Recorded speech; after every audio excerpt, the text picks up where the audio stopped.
did homage to in terms of our stewardship in development of our nation and development of our world.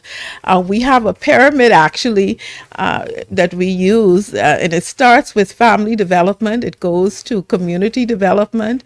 Then on top of that is is national development, regional development, and then we have global development, and at the very pinnacle is kingdom development. It's all connected, and as we say, if we want to get to heaven, we got to start with the family development and the parental development.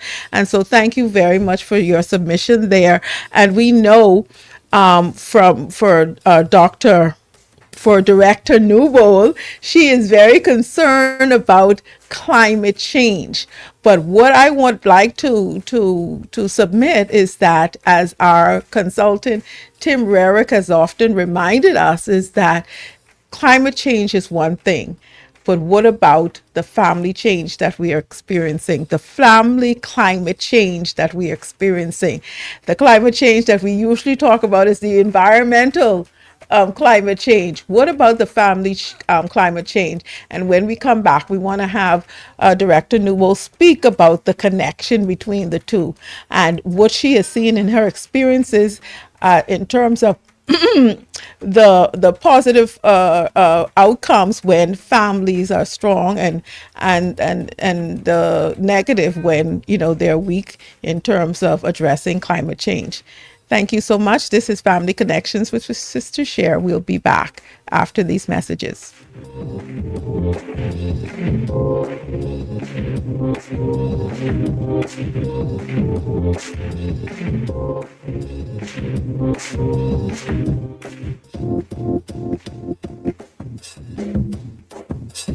You are tuned in to Family Connections with Sister Cher on Global 99.5 FM, supporting parents, empowering youth, cultivating lit plus happy families for a stronger Bahamas. Don't stay connected then. In a world filled with challenges, we find strength in community. The Anglican Diocese of the Bahamas and Turks and Caicos is dedicated to nurturing this strength through our pastoral care programs. Our pastoral care extends beyond the walls of our churches, reaching into the hearts and homes of those in need. We provide counseling, crisis support, and a systematic program designed to adapt to the changing needs of our members. Through our healing conferences, missions, and retreats, we strive to restore wholeness, helping individuals overcome challenges and find strength in their faith. Our Anglican Family Violence Prevention Program, Power Up, equips participants with the essential skills in communication, goal setting, and emotional intelligence. In partnership with experts like Dr. Novia Carter-Lukey and the National Drug Council, we empower individuals to make informed decisions and pursue their dreams with clarity and confidence. Our Family Life Commission supports families through initiatives like the Diocese Marriage Retreat and Family Wellness Quiet Day, fostering stronger, healthier relationships at home.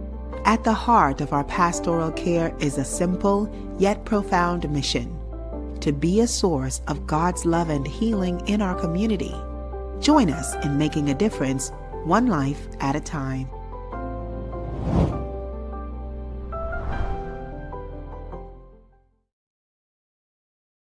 Have a good time. We've got some of the biggest stars of today's R&B stopping by to say hello, and of course, the best music in the city. There's only one place to be: hanging out with me, Jeff Fox, the Rocks the Bar. Locals 99.5 FM.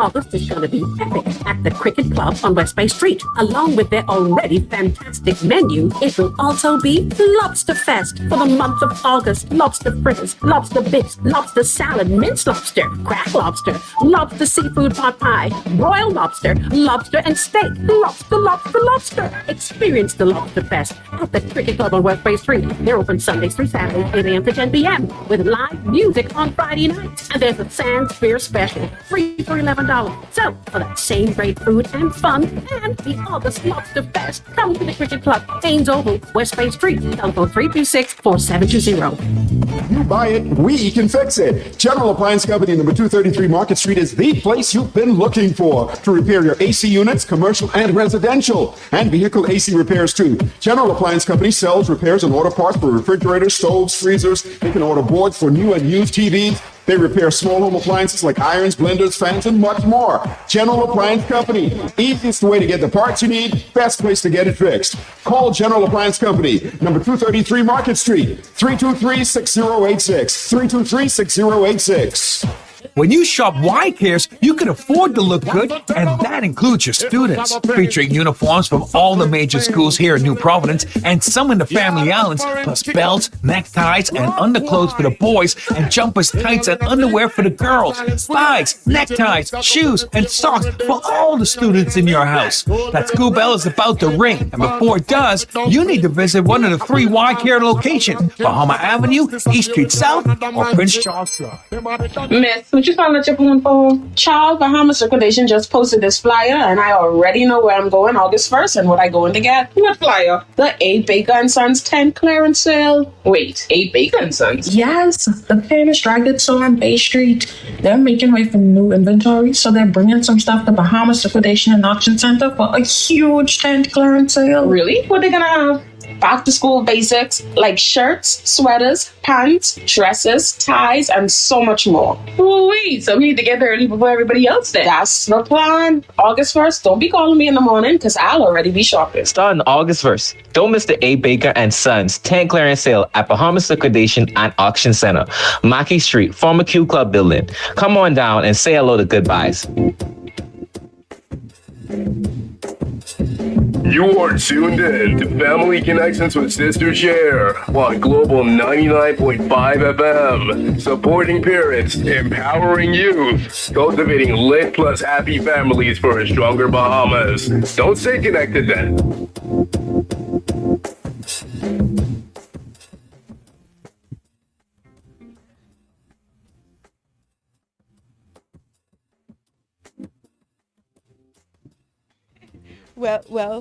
Welcome back, Bahamas. This is Family Connections with Sister Cher, and I'm your host, your beloved Sister Cher. And today we're talking about a number of things that may not be as familiar as we would like to think that they are in terms of exposure and in terms of knowledge of our average Bahamian person. I know so the Sustainable Development Goals I just knew about when I entered the civil society arena. I didn't know what they were, even though we had signed on to them in the United Nations. The Sustainable Development Goals, SDGs, the 17 goals, they are like, when we talk about goal setting, this is the goals that our global organization has set for the world that we, I feel, need to know. I mean, I know that Director Newbold says that we're achieving the outcomes and the rest of it, but I think that we actually need to know them, and maybe as we move forward, we can look at how we can actually the quote that you said, write it and make it plain, the vision in terms of knowing exactly what they were, because I'm excited about being able to say that global sustainable goals 3 is about health, and 13 is about climate change, and 17 is about partnerships and that sort of thing. But we're talking about family capital. And I'm hoping that nobody thinks that, that Sister Cher has become a banker. But when we talk about capital, the world capital, we usually think about money, investments, property, business. But today we're considering another kind of wealth. What if one of our greatest assets of the nation is sitting around the table? What if the greatest assets our nation has is sitting around the table? What if the love between parent and child, the commitment between spouses, the wisdom of grandparents, the resilience of families, the values we teach our children, and the way families care for one another, actually have measurable value to the nation.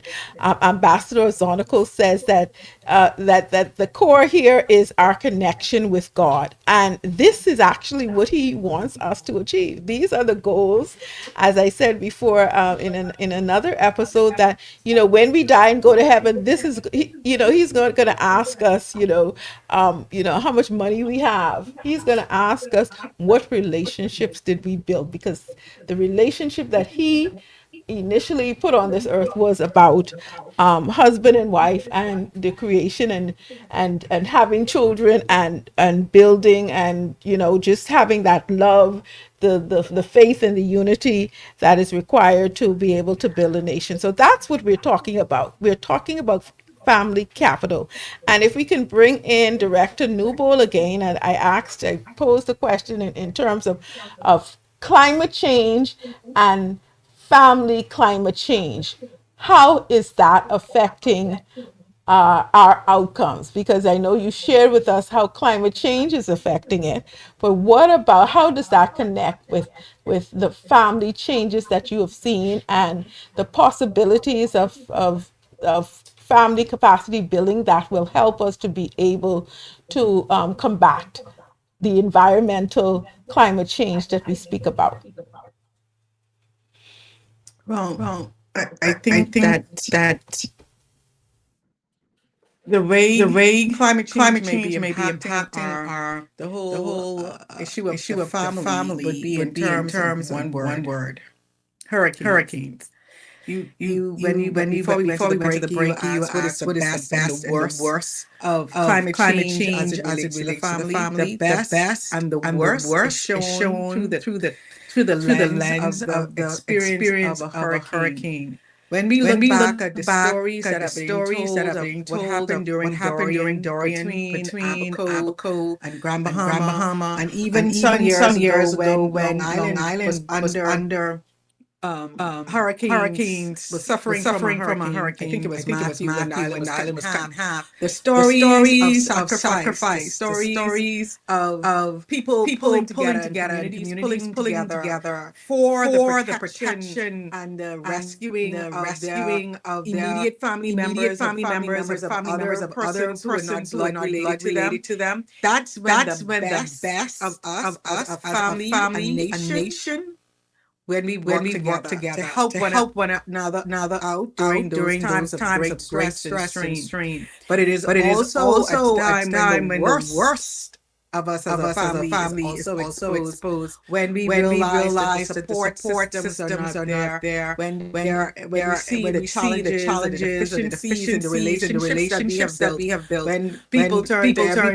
man for themselves rather than everybody working together to try to make that $1 into $5 because we're contributing together towards the benefit of everybody as a whole. This nation is 53 years old.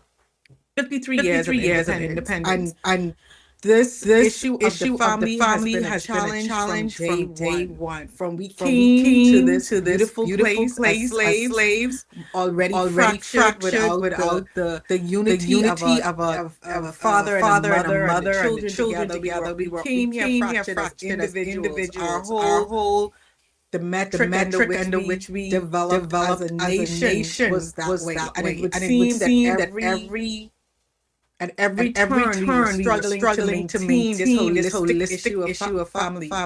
From 1974, there has been a precipitous dive in a full and complete family home that each one of us experiences. Only 35% is estimated. Only 35% of the population presently exists in a holistic family environment. That speaks loud and clear. And as Dr. Philippe would have said, the issue for us is the fact that the male, the head of the family, if we don't find ways and means of strengthening and empowering the male, although we have a lot of focus on strengthening and empowering women and girls, which I think is also needed. But if the head of the household isn't functional, then the household cannot function. And as a nation, we need to look at how we can rebuild that family by the empowerment of the men, the empowerment of the women, and by de facto, it'll be the empowerment of the children. Thank you so very much. You make a very important point here, and bringing it back to what Dr. Calais said about the male. But if we were to remember the video clip, it spoke about some of the things that encourage males. And one of those things is in fact that make them more responsible. And one of those things are marriage. We also know that we speak about women and the boys being or the men not being up to par. But who has to do with that also? Is it not part women responsibility in terms of nurturing those boys? So there's a mixture of different things. And so again, we then get But Sister Cher, I know that we I'm here. Be careful now. yeah. Let me speak to that, right? A woman Sorry, is not. just a minute. I'm hearing someone talking on stream. Yeah, I was trying to say, I appreciate what you said, but one of the key things that I know personally in dealing with youth realize that women cannot teach men, boys how to be men. They're not able to. They're not able to. I will back that up. Yeah. So let me ask this question though. So that goes back to us creating families, right? In terms of our creating families, the woman has, we speak about, the woman not having power, but she has the power in terms of her decision making as to how a family is created. No. Let's go back now. All right. Let's go back. So if I'm wrong, let's see. Okay. It's a good theory that you're talking about. Okay. All right. But we would have to go back as well to what Madam Zarnical was saying. How God has set it up. And how God has set it up is very challenging, I must say. Okay? Because he says that the head of the woman is man. The head of man is God. And challenging in the Caribbean culture is women have been empowered so much that they think that they head the household. That's how it's become, right? It has become, and it's been that way a long time. And when you emasculate a man, he will step back, and you go right ahead and do what you want to do. Right. So, as a physician and working in a pediatric clinic, I remember in Fox Hill, I would have women come in with their spouse or with their significant other, and the man is there, he's supporting, he wants to discipline the child. Oh, don't touch my child. Now, hold a second. My biology said it took an egg and a sperm. So the child doesn't belong to you. Right? And men have the power of discipline when women, that's not how they're built. That's not how they're built, right? And so what I would do is I would give them a test. I said, when you come back, young lady, what I would ask you to do is allow your husband, your boyfriend, to discipline the child in the way he is meant to. He understands this is the problem, right? Give him the space, and when they did, and they came back, she was more at peace. Right. That's right. Thank you so much. I know that Director Newbold is having to leave. Would you like to make some last comments before you go? Thank you so much for being here, and obviously we need to expand this conversation in the new series, and I hope that you will be able to come back and we will be able to speak a little bit more about your thoughts and what your experiences have been. Director Newbold? It's gone? Okay, sorry. Okay then. Thank you. We knew that she actually stayed at extra time, but to 3:00. But as we continue this conversation, Dr. Calais, Philippe, sorry, and we speak about again the missing link, this family capital, and so we have to pass it over to the male to have that. Right.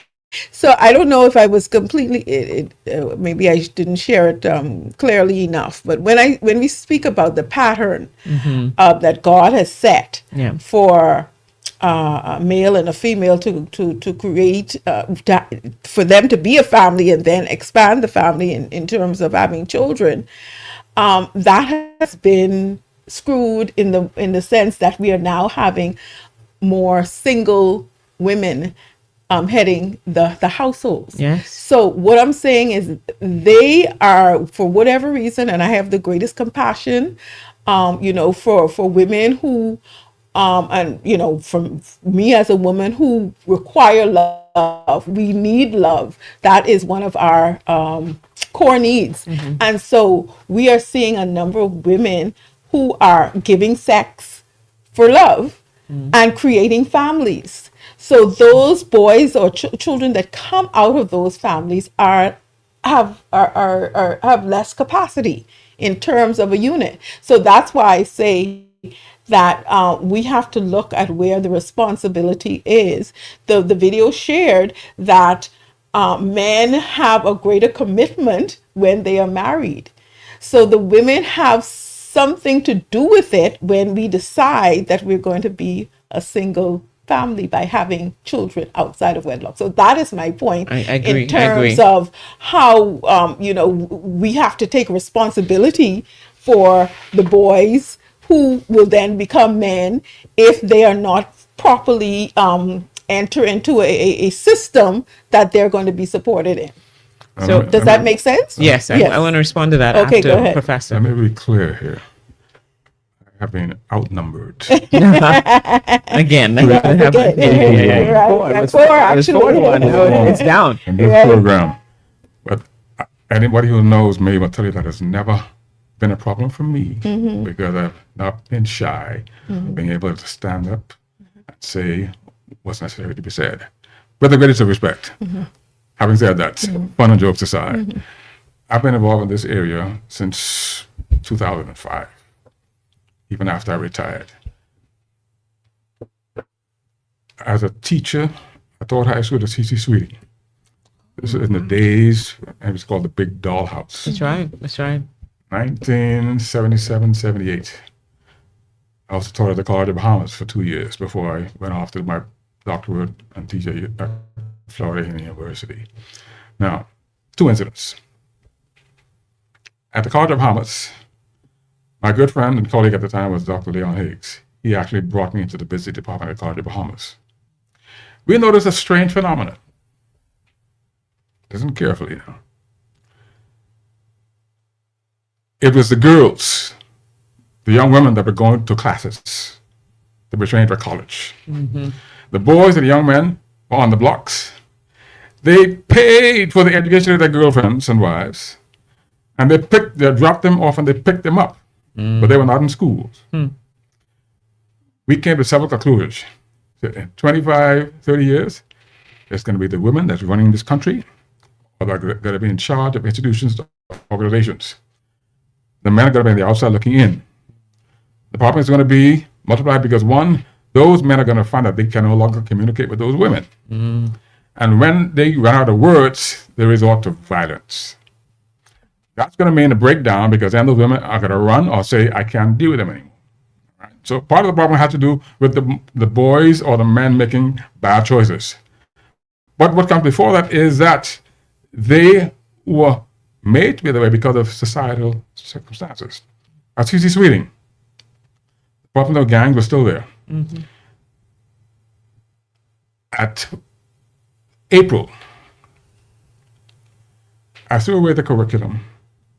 I said, what you don't know about GCE now, I can't give it to you in the next 2 months. So let's talk about life. And I started having closed-door sessions on life skills. I said to the young men, listen, whoever told you that being a man is having a bunch of babies around the house, having a bunch of women, misled you. They hoodwinked you, they bamboozled you. I told the young women, whoever told you that finding love among all these young fellas who can't take care of you, you've been hoodwinked and bamboozled. But guess what?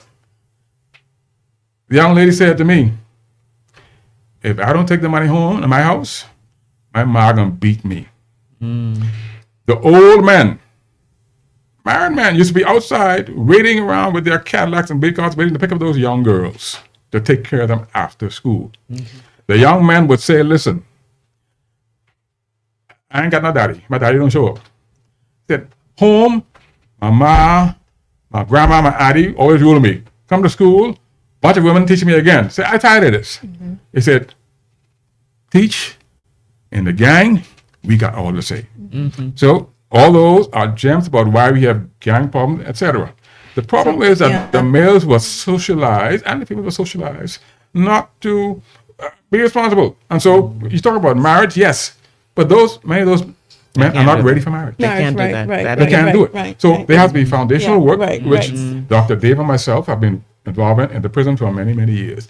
So young men have to learn what their true identity is in Christ. Right. So that brings to relevance what our topic is in terms of the missing link being the family capital, and that is generally what needs to be built within that family in order for them to have the capacity to be able to offer society or make contributions to society. And we are seeing the outcomes in society, which is telling us that we are missing that link.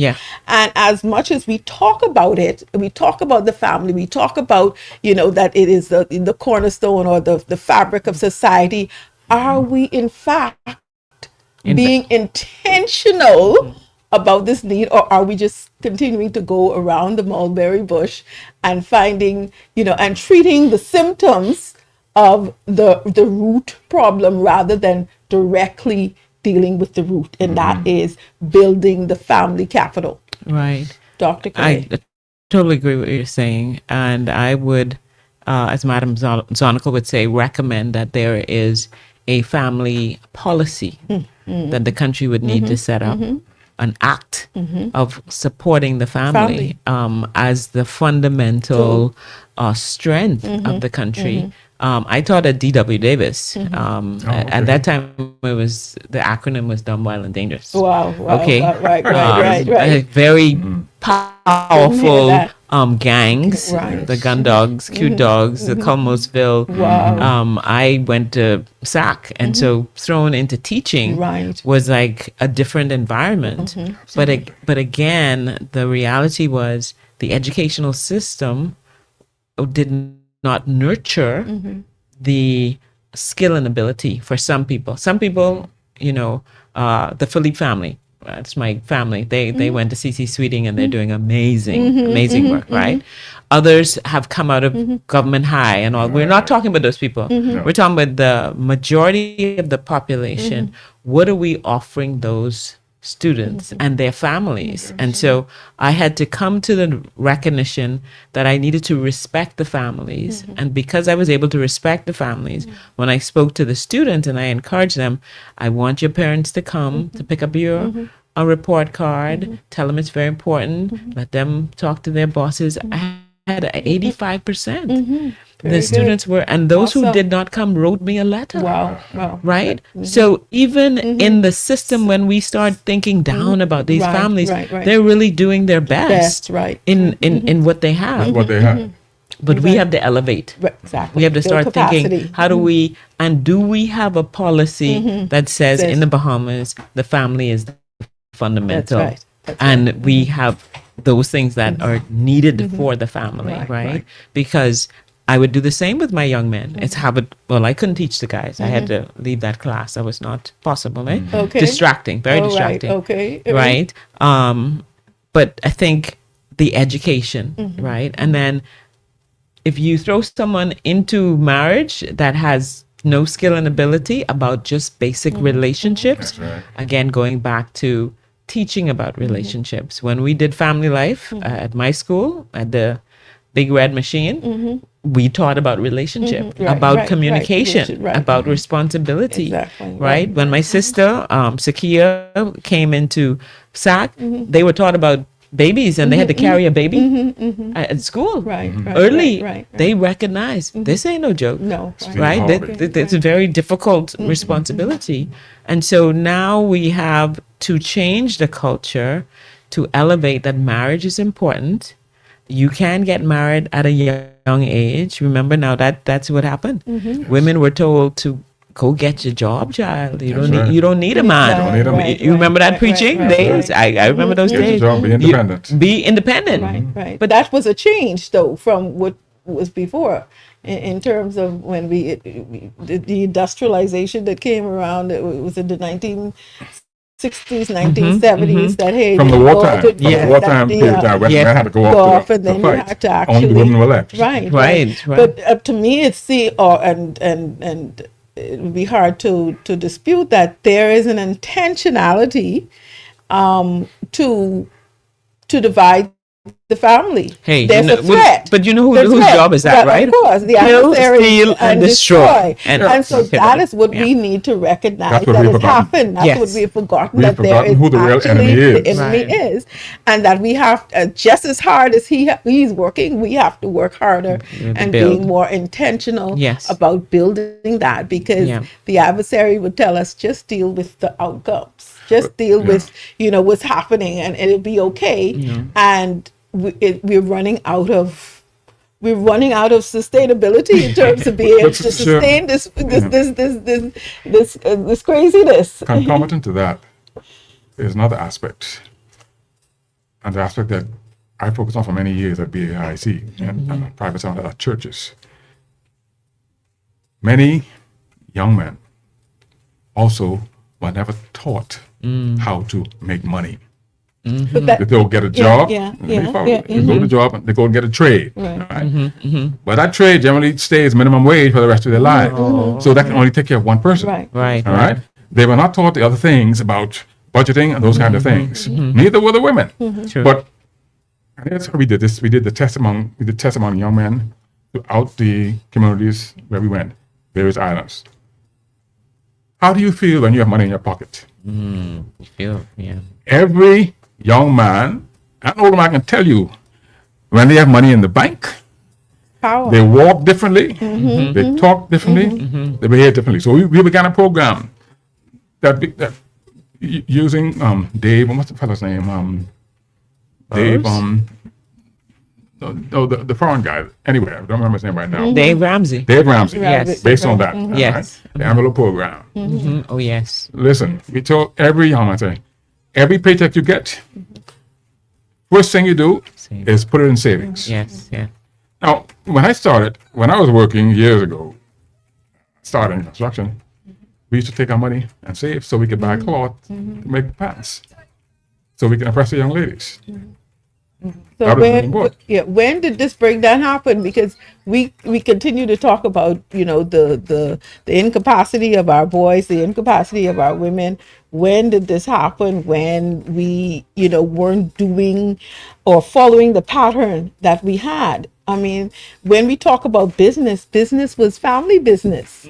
How did they learn to do that, and how did we move away from being able to support our families to being able to nurture? Not and everybody moved away. Right, but our white Bahamians, exactly, and our Chinese Bahamians, that continued. And so that's the problem we addressed at BAIC. Right. People who came to us for advice. I had many men, native local men, who say, Mr. Major, I can't get my children to take over my business. I had engineering firms, and I told them, here's why. It's foundational.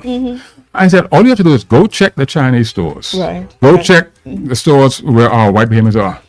From children, their kids would be in that business with them. All the time. Sweeping, cleaning, etc. Summertime, etc. My father made sure I worked on construction with him after school in the evenings, but I ran away from it. Right. Our black Bahamians could not do that. They did not insist that their children stay and work. They said, here's what they said. I don't want them to work as hard as I do. Forgetting that was training. All right, and so we fell down there. We should have said, we said the same thing with agriculture. Why are people running away from agriculture? One, we must teach them that agriculture is not just digging in the fields. Agriculture has a marketing components, has scientific components, but they must start from the ground up. Right. Labor. So yeah. It's dignified. Yes. And Thank so you. from the 70s, from independence, I believe we lost our bearings from we became independent because we threw away a lot of things that were there. We felt that because the we thought that freedom meant that we could do whatever do certain things and not do wanted other to things. do. Right. Yes. So that's where I wanted to come, that because we didn't automatically become this way. When the pattern or the structure for family was made to be able to sustain ourselves. There wasn't even government and the rest of it was around. We were made to be able to sustain. God didn't give us government when he created us. And so we have to get back to the point where we can build that power within ourselves. And so we're going to talk a little bit more. We're going to give most of the rest of the time to Dr. Calais to talk about and share what is on her mind. She has great experience being the director of Department of Gender and Family, where we met. And we're going to talk about exactly how all of this comes together and how we can move forward in indeed building the power, building our nation, building our world through the Sustainable Development Goals and our manual, the Bible. Thank you so much. We'll be back right after these messages.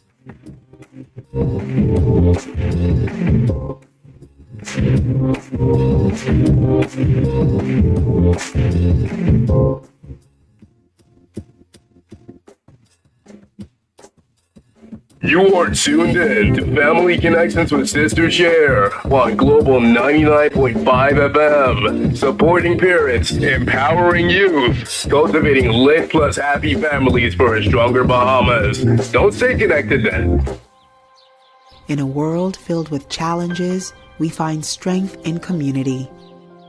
The Anglican Diocese of the Bahamas and Turks and Caicos is dedicated to nurturing this strength through our pastoral care programs. Our pastoral care extends beyond the walls of our churches, reaching into the hearts and homes of those in need. We provide counseling, crisis support, and a systematic program designed to adapt to the changing needs of our members. Through our healing conferences, missions, and retreats, we strive to restore wholeness, helping individuals overcome challenges and find strength in their faith. Our Anglican Family Violence Prevention Program, Power Up, equips participants with the essential skills in communication, goal setting, and emotional intelligence. In partnership with experts like Dr. Novia Carter-Lukey and the National Drug Council, we empower individuals to make informed decisions and pursue their dreams with clarity and confidence. Our Family Life Commission supports families through initiatives like the Diocese Marriage Retreat and Family Wellness Quiet Day, fostering stronger, healthier relationships at home. At the heart of our pastoral care is a simple yet profound mission: to be a source of God's love and healing in our community.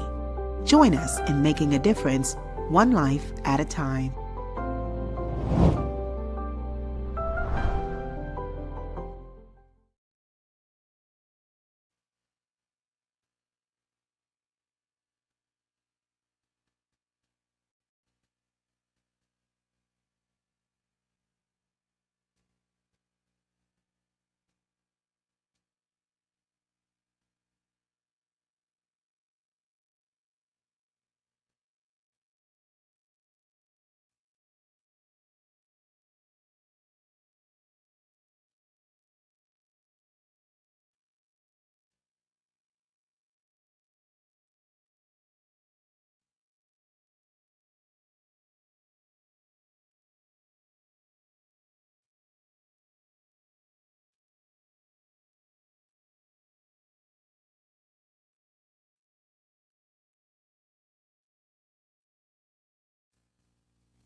From the Quiet Storm, inviting you to join me tonight starting at 7 p.m. as I serve you that ear candy that you love, baby. I'm dropping all your favorite slow jams like this.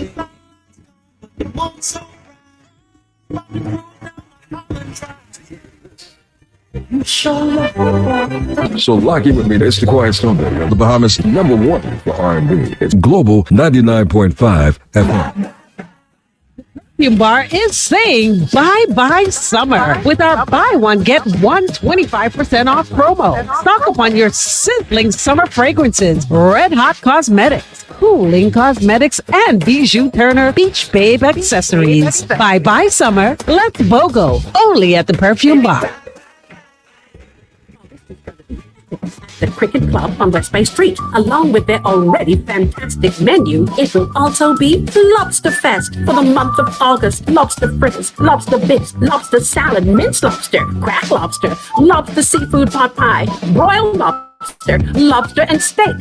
Lobster. Experience the Lobster Fest at the Cricket Club on West Bay Street. They're open Sundays through Saturdays, 8 a.m. to 10 p.m. with live music on Friday nights. And there's a Sans Beer special, free for $11. So, for that same great food and fun and the August Lobster Fest, come to the Cricket Club, Haynes Oval, West Bay Street. Telephone 326-4720. Nassau Motor Company knows that finding the right part for your car is important. That's why you can count on us to give you a quality AC Delco part, like maintenance-free batteries for quicker starts and pressure-tested water pumps for years of smooth operation.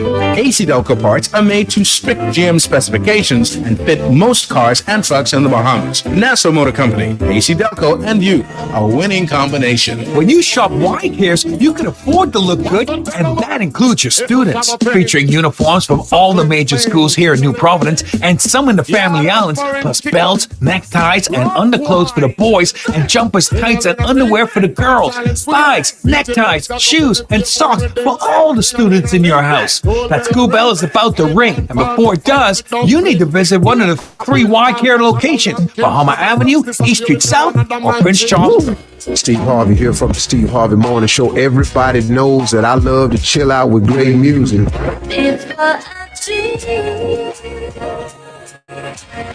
There's only one place you can get this tonight at 7 p.m. As soon as you clock off from work, make sure you lock right into me. I'm Lenny Green from the Quiet Storm, inviting you to come on over. I've got all of that R&B ear candy that you love. Plus, we'll engage in conversations inside a confession of love and so much more. And you never know who's going to drop by. It's the Quiet Storm, all getting underway tonight, 7 o'clock, right here on Global 99.5. I'm Lenny Green from the Quiet Storm.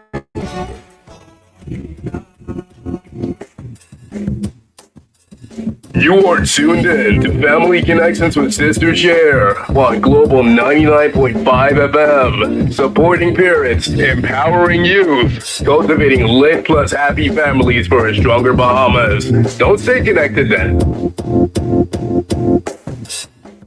Thank you. We're back. Family Connections with Sister Cher, and I am your beloved Sister Cher. We were so happy to have Director Rochelle Newbold on in the earlier segment, and we still have with us, gratefully, Dr. Calais Philippe, who is the Senior Medical Officer, MPH. What's this stand for? Health. Masters in Public Health. Awesome. Director, Deputy Head of Longevity and Regenerative Therapies Act and unit, which is a new unit of the Ministry of Health and Wellness. And so we're gonna. This was very interesting to me because my mom passed away last year at the age of 81, and she was supposed to live until 100 at least. Yes. And I recognize, as I shared before, sadly, that I believe that if our capacity as a family was greater in love, in faith, in unity, in some of those areas, that she could have lived longer. I mean, it's sad for me to say, but it's the truth. Yeah. And so tell us a little bit about what your experience and what you're doing, and the research that you've seen within your studies and your experience that adds to that and supports what I shared. Yeah, sincere condolences in the passing of your dear mother. Many unfortunately, many Bahamians are seeing their loved ones pass away based on illnesses and diseases, but also lack of that family care, because you really need that. And I want to talk about the Longevity and Regenerative Therapies Act. Is a new act that came into full force in 2024. The Honorable Minister, Dr. Michael Darville, repealed and replaced the 2013 National Stem Cell and Therapy Act with this act, which would enable us to cover more areas. The Stem Cell Act only looked at stem cells, but now we're looking at stem cell, we're looking at gene therapy, immunotherapy, plant-based therapy, cancer therapy, any innovative therapy. And the unit that I'm a part of, which is led by Dr. Desiree Cox, you're well aware of her exceptional ability and skill. We are the unit that is receiving applications in this area. And this area of longevity, the Bahamians, people who have lived over 100. Every year, the Governor General celebrates these people. So we have that in our gene and in our behavior.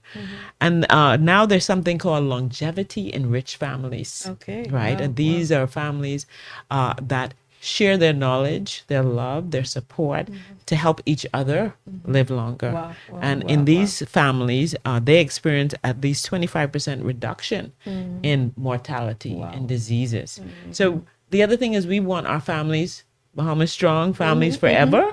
National development as part of we want. Yes, we want our families to be living longer and healthier, and we're supporting that, and that's one of the reasons why I'm so excited about what you've come to bring to the Bahamas is this desire for a healthy family, and that's going to be important. So, there are ideas to protect the home and to help the family to be healthier. I want to invite people who are in Grand Bahama and Abaco to be part of a study that we're looking at developing the next climate change and health community handbook. We need at least 60 people. And again, this is an opportunity because family is not only your blood family, right? It's the family at work, right? The family in your community. And all of these need to be building up, and we need to build our nation. And Professor and I were talking about some of the ideas to protect our family. I know for me, as a busy independent, I've been independent. We're going to be 15 years married. Right. I send a shout out to my wonderful husband, Keith, out there. Right. And I've had to make some changes to build a family. Right. I'm academic. I'm busy.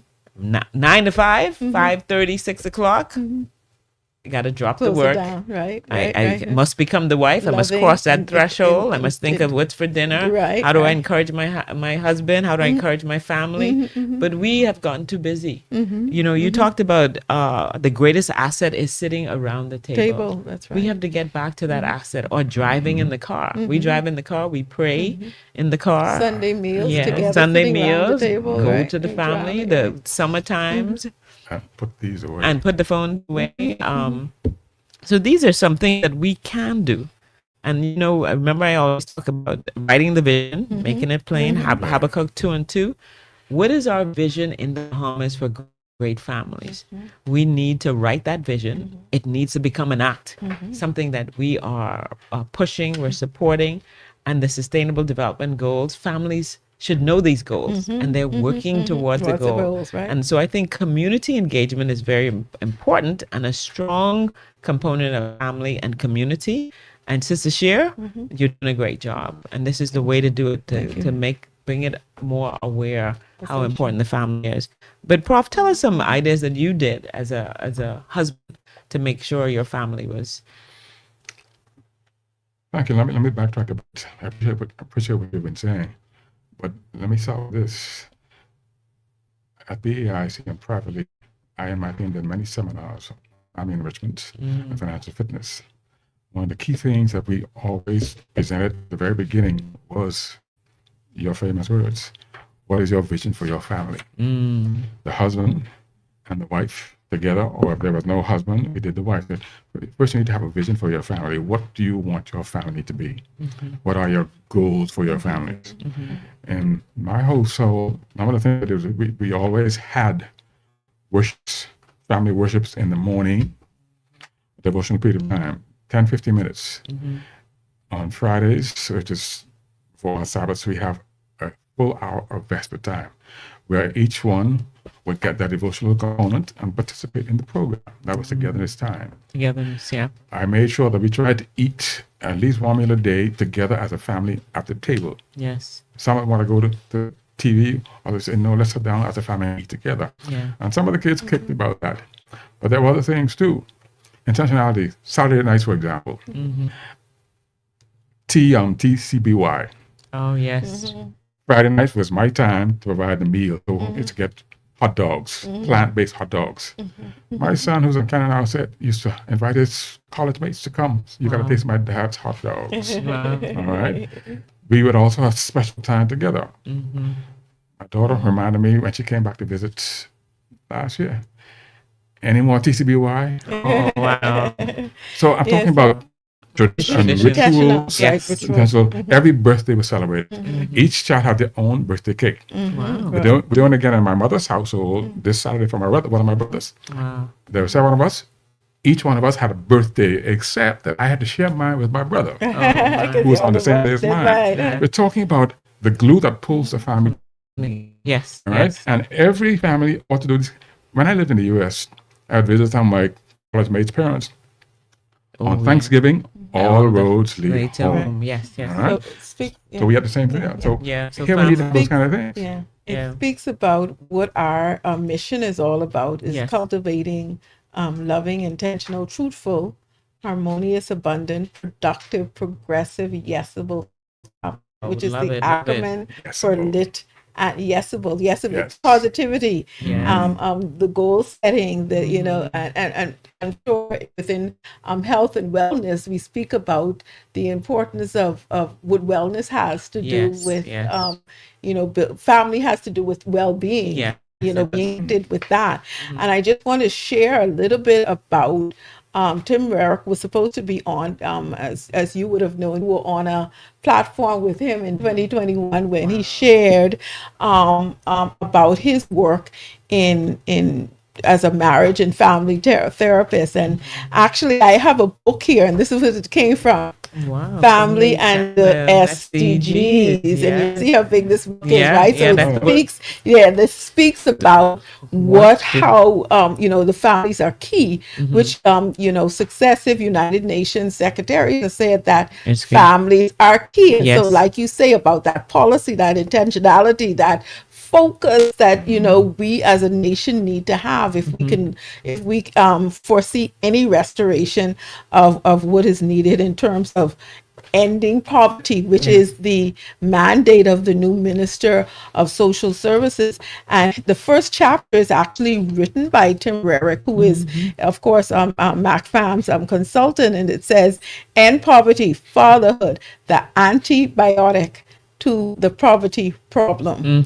And so he speaks largely about how that can be addressed if we address again the family and the decision making of every woman, every man, in terms of building and recognizing what power they have to contribute to the nation, and returning to that cycle of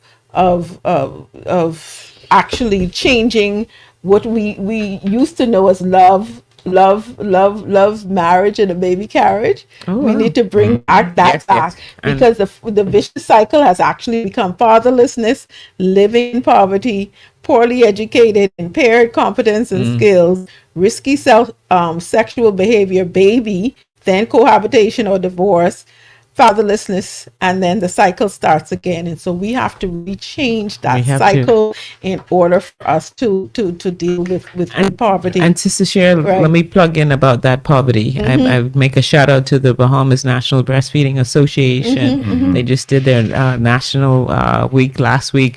And it starts with breastfeeding. Because the Right, breast right, is, right. for those who Right, can, right, right. that breast milk, studies have shown that babies who on breast, very important. And we, in our culture, we're not supporting that like we need to. right. So I send a shout out to my colleagues and their hard work and our president, and we need to go back to these basic things. Yes, and there again, when we think about breastfeeding, and a mother who's a single mother who only can be out for 8 weeks or whatever, and she's working, that diminishes her, her ability to even, and so there again, where the family comes and plays such a big role in our being able to build that family.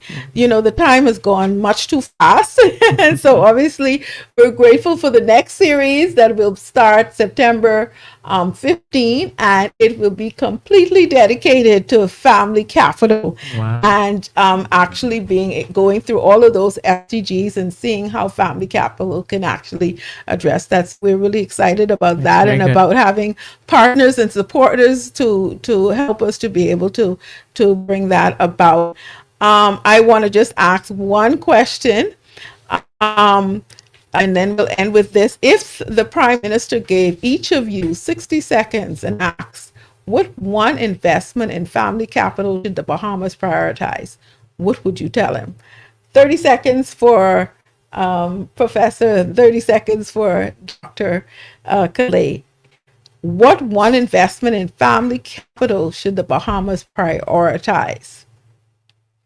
I believe that investment ought to be in preparing young people for marriage, training them in Love it. what it means to become a father and a husband and a wife and a mother, also to work together as a unit. They must understand that marriage does not mean that you subsume your personality. It means that you work together as a unit. That would be key. That investment would be foundational, because it would then lead to the family becoming an economic unit. Thank you so much, Dr. Calais. I totally agree, Professor. And I would say, to add to that, that we are trained to be nation builders. I think it's important that from children are in school, that they understand that they are building the nation. And what is their purpose in building that nation? What do they bring to the table, and how family is important to that? But I think we don't have that in our spirit, that this is one of the greatest nations in the world, where we are juxtaposed, right? And bar none. And we could be leading in so many ways because it's so small. So I would tell, invest in nation building mentality. Right. Thank you so much. Family, perhaps we've been looking for nation wealth in all the usual places, in our banks, in tourism, in investments, in infrastructure and technology, in our natural resources. And all of those things matter. But today's conversation challenges us to look somewhere else, in the home. Because before there's a student, there's somebody's child. Before there's an employee, there's somebody's family member. Before there's a citizen, a leader, a doctor, a teacher, an entrepreneur, and a prime minister, there's a person shaped by relationships. That is family capital. The love we deposit, the truth we teach, the faith we nurture, the value we model, the time we invest, the resilience we build, and the wisdom one generation passes to another.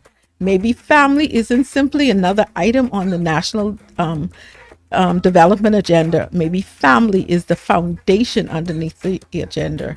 So as we pursue sustainable development goals and build the Bahamas for 2030, let us consider family as not just a name, but family as national development. Until Thursday, I am Sister Cher with my co-host, Professor Dawn Major, and my producer, Jason Wisdom. Thank you so much to our guest, Dr. Calais, for staying with us the full 2 hours. And of course, Dr. Newbold, Director Newbold, and Ambassador Zonical. Thank you so much. Next on Thursday, we will be here with the president of Super Value, the president of Bahamas Chamber of Commerce, and the executive director of Org Bahamas, Matt Aubrey, Dr. Leo Rowe, and Deborah Simonet. Thank you so very much for being with us. This is Family Connections with Sister Cher. Thank you, and we'll see you on Thursday.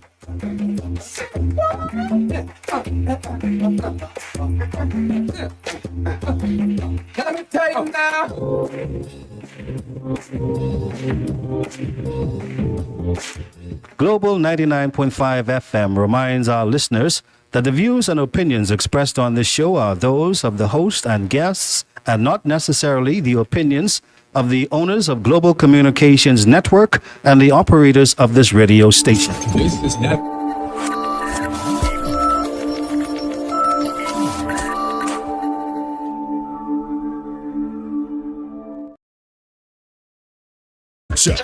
Your life fun with great music. Now it's time for Jeff Fox, Nina, and Kiki. Yo, man. Yo, open up, man. Yo, you want, man? That girl just caught me.